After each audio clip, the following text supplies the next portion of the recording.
Agora é ao vivo essa semana. Nós mostramos até o desabamento do teto de uma academia. Ela ficou interditada. Agora a gente vai trazer uma outra notícia também em relação a academias, tá? O Conselho Regional de Educação Física da 20ª Região de Sergipe interditou 4 academias que operavam de maneira irregular. Onde é que ficam essas academias? Qual o motivo, né? A gente ficou cheio de dúvida em relação a esse assunto. Vamos ver o que é que o repórter Vinícius Mecenas pode nos esclarecer. Boa noite, Vinícius. Vem pra cena.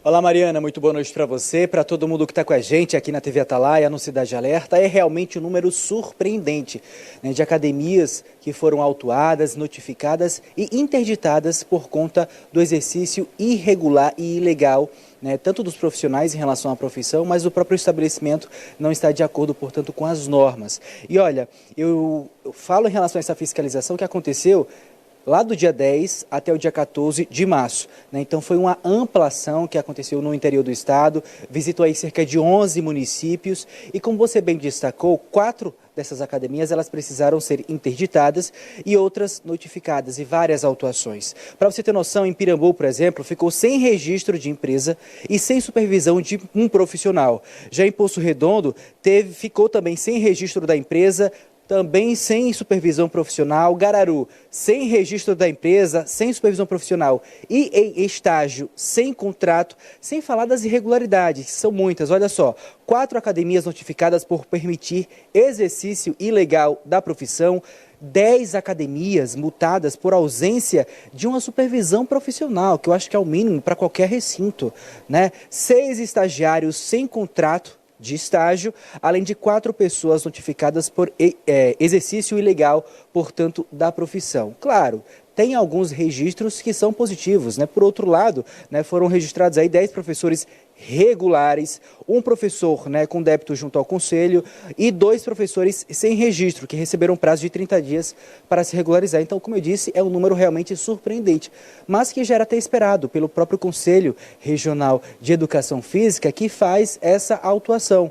Né? Quer dizer, vocês, ao tomarem conhecimento dessas localidades, estarem funcionando sem os devidos documentos e amparos necessários, vocês vão em loco, né? Boa noite, Sandra. Boa noite a todos.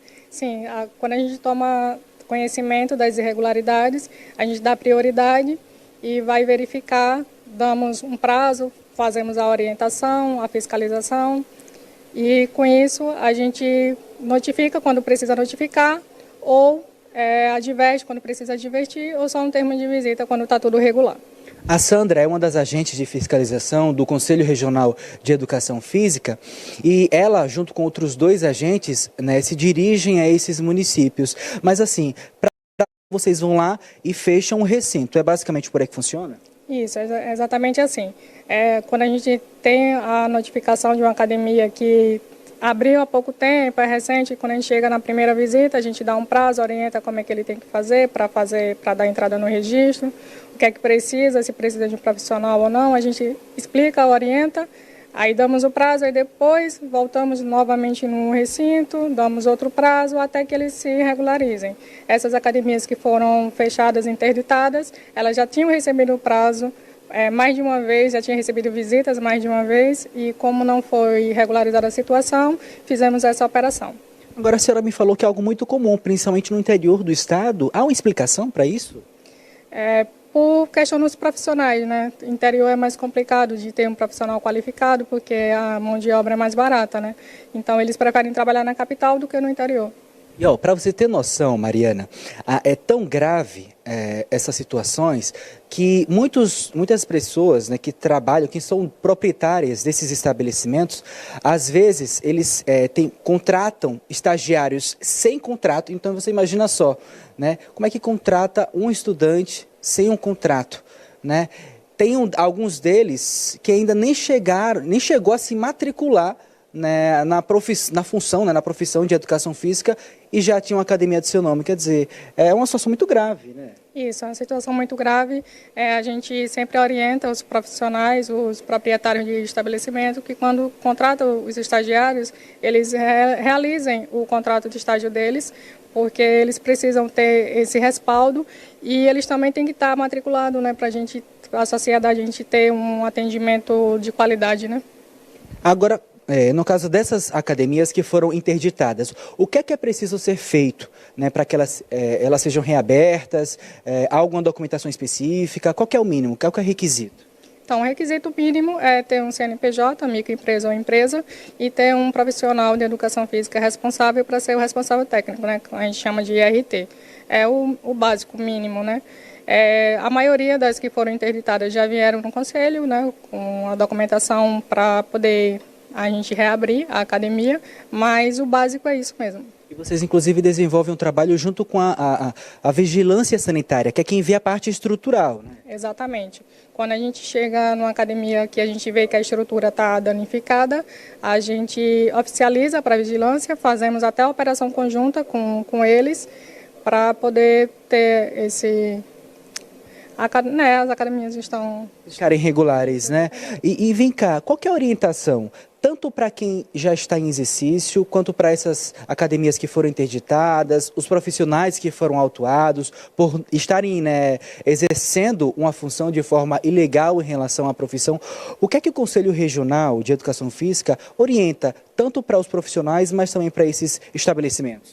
Pronto, para os estabelecimentos, a gente orienta que os estagiários estejam com contrato de estágio, que os profissionais estejam registrados no Conselho, e na estrutura, né, que eles estejam regular com a vigilância sanitária, o corpo de bombeiros, essa a orientação que a gente dá.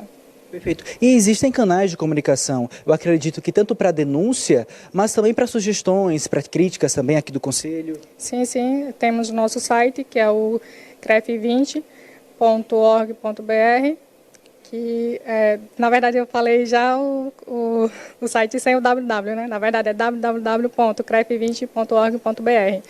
No site a gente tem a nossa ouvidoria, que as pessoas podem fazer denúncia, colocar lá suas dúvidas e suas sugestões. E em relação a esses municípios, na capital eu acho que é natural também, é mais complicado, mais difícil, pela sede ficar localizada aqui em Aracaju?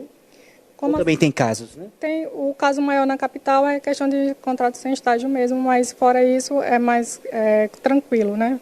Podemos dizer que em relação ao profissional é mais tranquilo, porque tem um aparato maior, né? Tem muitos profissionais na área aqui. E no interior, algum dar uma preocupação a mais para o CREF? No interior é mais complicado pelo fato de não ter a ausência do profissional, né? No interior a gente encontra muitas academias sem a supervisão profissional, né? Tem essa ausência do profissional. Perfeito. E só para que quem está em casa, caso a pessoa não queira entrar em contato diretamente com algum canal de comunicação, como o site que ela acabou de dar, tem um endereço aqui fixo, né? Que vocês ficam no Salgado Filho, né? Sim, aqui no Salgado Filho, na rua José de Faro Hollenberg, 380. Salgado Filho, quem não conseguir fazer a denúncia pelo site, pode vir pessoalmente no conselho e fazer a denúncia e a sugestão. Sandra, muito obrigado, tá, pela sua participação, pelas informações. A Sandra, como eu disse, é uma das agentes aqui no Conselho Regional de Educação Física. São 3 agentes de fiscalização que vão para esses municípios do interior do estado e também aqui na região metropolitana de Aracaju para fiscalizar, ver o que está certo e o que não está. Quem tiver com alguma irregularidade, eles dão um puxão de orelha. Se não ficar certinho, não ter os documentos e os amparatos necessários, eles vão lá e aí tem que agir. Não tem jeito, né, Mariana? O importante é que todos fiquem bem, tanto os proprietários quanto as pessoas que frequentam esses locais. Eu volto com você. Exatamente, Vinícius. E reforço também que isso serve para outras profissões também, viu? Vocês que estão contratando aí sem a devida regularidade. São 6 horas e 29 minutos, lembrando os nossos canais.